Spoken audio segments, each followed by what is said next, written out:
In this video, I'm gonna show you 10 tips and tricks that you will actually use in Ableton, so let's get into it. The first one we're gonna look at is recording your own automations. See, I don't know how many people actually do this, but what you can do is you press all of these buttons to turn off all of the ARM recordings. Then you press this button to turn on the ARM automation. Now if you start recording something, the automations will be recorded, but not new sound or new MIDI. This is really helpful if you just recorded some amazing chords and it sounded just perfect, but you need to automate some parameters, but you don't want to change the chords. Now you can just do this and you can do it manually while it records. And if you want to have a little bit more feeling while you're doing this, you can map your external MIDI devices, like a slider or buttons or something like that, to the parameter you want to change. You do this by pressing Ctrl or Command M, and then you click the parameter you want to change in Ableton, like that one. And when you click the parameter, now you want to touch the external MIDI controller you want to control the parameter, so like this one. And now, when you use this slider, it controls the parameter. You can set this up really fast, and now you can just play the music or the MIDI recordings, and you can change the parameters while you hear them. It creates a lot more organic feel to the music. Speaking of automation, this next one is drawing your own automation. I think there's a lot of people that don't know if you press B while in the timeline, you can draw your own automations. But the problem with this is it gets very boxy because there is a fixed grid. But you can just right click and turn off the fixed grid, and now when you draw, it will be very smooth. That's it. Look at those smooth curves. Oh yeah.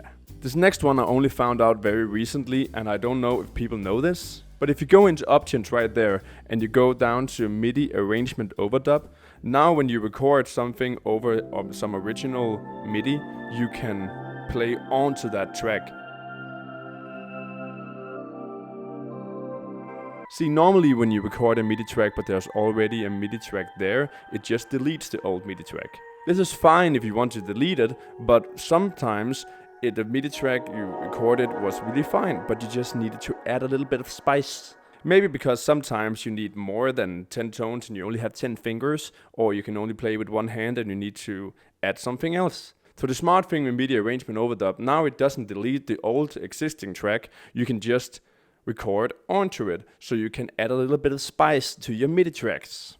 Very nice. This next one here is for the people that are not very good at playing the piano, or at least not very good at different scales on the piano. Normally in Ableton, when you're not very good at scales, you can choose the MIDI effect tabs and you can take a scale, and now you can change the scale depending on what kind of scale you want. Major, minor, whatever. The problem here is that in the piano roll, you still see the original notes you played that are not in that key. But to fix this, you can re-record your original MIDI.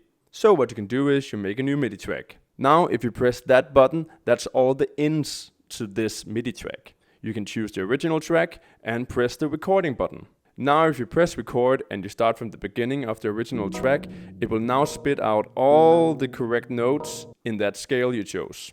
And that's a pretty good hack. Now let's take a couple of fast ones. Are you tired of your project looking like this, with different kinds of colors all over the place, and the content of the tracks are not the same color as the track themselves? Well, I have some good news for you.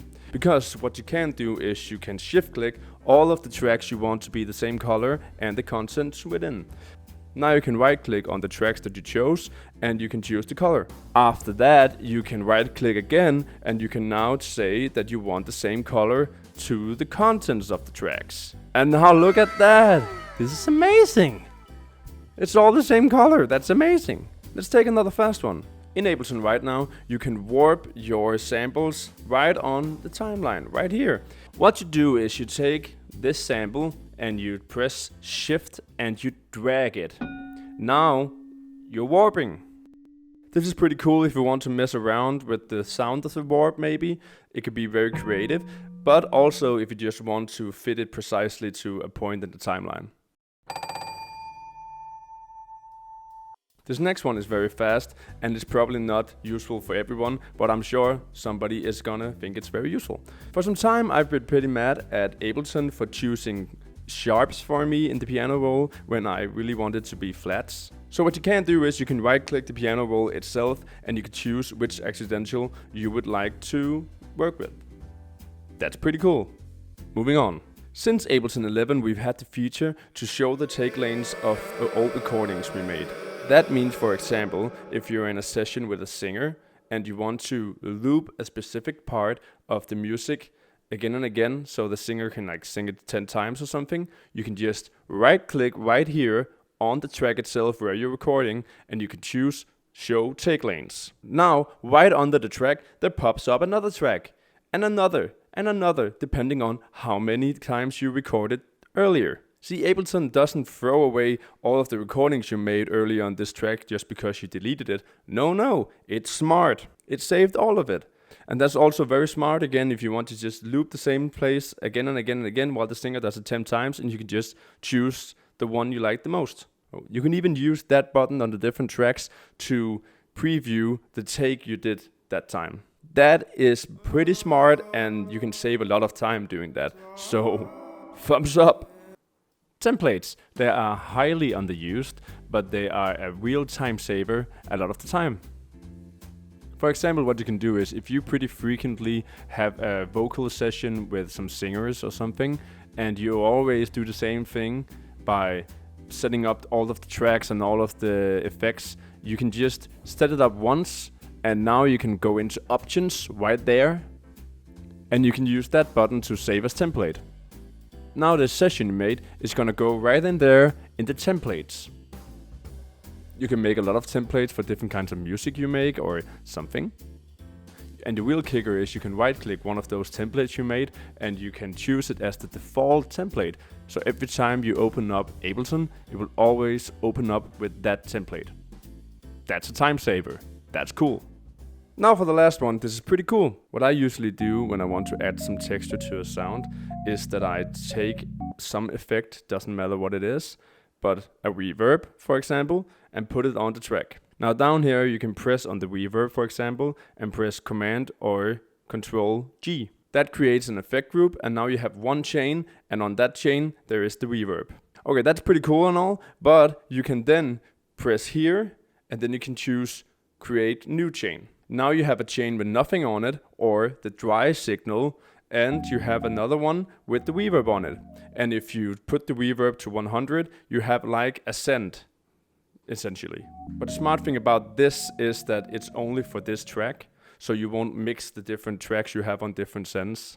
And if you want to automate something, it's all up here in the track, and that's very handy. That was all the tips I have for Ableton at this time.